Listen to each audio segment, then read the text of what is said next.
یہ بعض لوگوں نے یہ بات مشہور کی ہے کہ احد کے موقع پہ حضور کے دندان ٹوٹ گئے تھے. ایسا نہیں ہوا، لیکن حضور کے دندان کے حلقے سے کونے جو تھے وہ شہید ہوئے تھے، جس سے حضور کے دانتوں کا حسن اور بڑھ گیا تھا. یعنی دانت شہید نہیں ہوئے تھے، سارے دانت شہید ہونے کا مفہوم یہ ہے کہ دانتوں کے تھوڑے سے کونے جو ہیں وہ شہید ہوئے تھے، جس کی وجہ سے جو ہے وہ حضور کا حسن اور بڑھ گیا. اچھا، کافر بڑے خوش ہوئے جب انہیں پتا چلا نا کہ احد میں حضور کے دانت شہید ہو گئے، اور دانتوں سے انہوں نے یہی مفہوم لیا کہ شاید دانت ہی نکل گئے ہیں، تو وہ بڑے خوش ہو گئے کہ شاید اب حضور سونے نہ لگے. اللہ اکبر. حضرت عبداللہ ابن عباس کہتے ہیں کہ وہ حضور جب تشریف لائے نا احد سے، تو آقا کریم علیہ السلام جو ہے وہ منبر پہ جلوہ فراز ہوئے، تو یہ بھی آ بیٹھے کہ اب منظر دیکھتے ہیں. تو کہتے ہیں جب میرے محبوب نے خطبہ پڑھا نا تو حضور کے دانتوں سے ایسا نور نکلا کہ جدھر دیکھا نور ہی نور چھا گیا، دانت نظر ہی نہ آئے، نور ہی پھیلا ہوا. اب سنیے حضرت عبداللہ ابن عباس کی بات. کہتے ہیں کان رسول اللہ صلی اللہ علیہ وسلم افلج الثنیتین اذا تکلم رویا کالنور یخرج من بین ثنایاہ. کہتے تھوڑا سا فاصلہ تھا دانتوں کے درمیان، اور جب حضور بات کرتے تھے نور کی کرنیں چھن چھن کے نکلتی، ماحول کے اندر اجالے پھیل گئے. امام بوصیری علیہ رحمہ کو کون نہیں جانتا؟ یہ وہ شخص ہیں جنہوں نے ساری زندگی بادشاہوں کے قصیدے لکھے. جب وقت آخر آیا، امام بوصیری کو فالج کا حملہ ہو گیا. اب سارے شہنشاہ چھوڑ گئے، جو نذرانے دیا کرتے تھے، اپنے قصیدے لکھوایا کرتے تھے، بندہ بیکار ہو گیا، چھوڑ گئے. امام بوصیری چارپائی پہ لگ گئے. ایک دن رات کا موقع ہے، شام گہری ہو گئی. بوصیری کے دل میں خیال آیا اب کوئی پرسان حال نہیں رہا، ساری زندگی شاہوں کے قصیدے لکھے، اوکھا ویلا آیا تو چھوڑ گئے. تو سوچا کیوں نہ اس کا قصیدہ لکھوں جو شاہوں کا شاہ ہے. اچھا، قلم پکڑا اور حضور کا قصیدہ لکھا.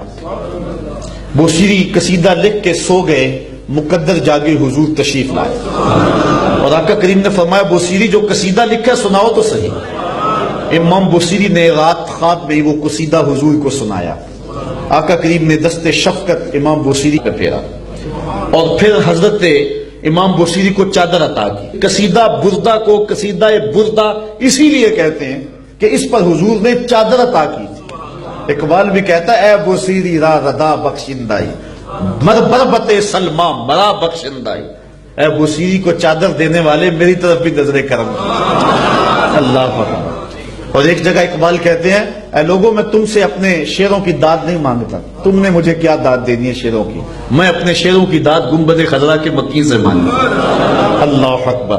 تو حضور علیہ السلام نے چادر عطا کی. امام بوصیری اٹھے تو دیکھا چادر سراہنے پڑی ہوئی تھی اور پورا بدن سلامت ہے. بس فوراً غسل کیا، وضو تازہ کیا، اور پھر اٹھے اور چادر اپنے کندھوں پہ اڑی اور کہا کہ تہجد کی نماز جا کے مسجد میں پڑھتا ہوں.